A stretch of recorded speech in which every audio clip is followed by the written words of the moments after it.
هستم و چگونه باید زندگی کنم.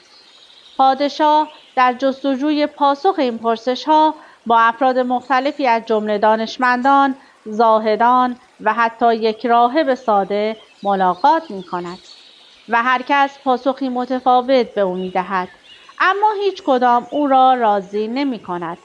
سرانجام پادشاه در سفری پرفراز و نشیب به پاسخ این پرسش‌ها می‌رسد و در می‌یابد که یافتن این پاسخ‌ها در گرو تجربه و زندگی شخصی هر فرد است.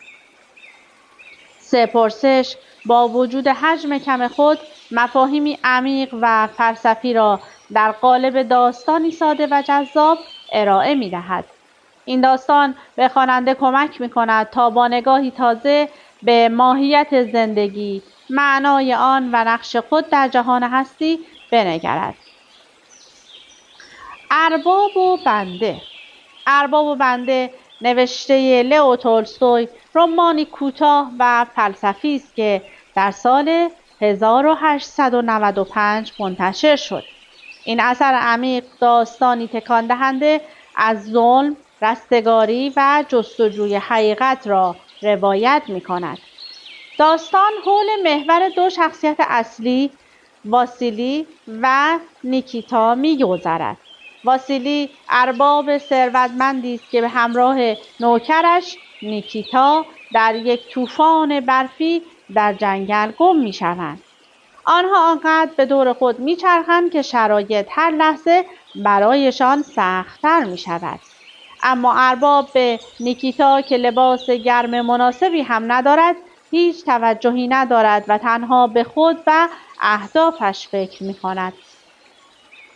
سرانجام واسیلی تصمیم می‌گیرد در میانه برف و بوران نیکیتا را رها کند و به تنهایی سوار اسب شود، اما پس از مدتی متوجه می‌شود که باز هم گم شده و چاره‌ای جز بازگشتن به سوی نیکیتا ندارد.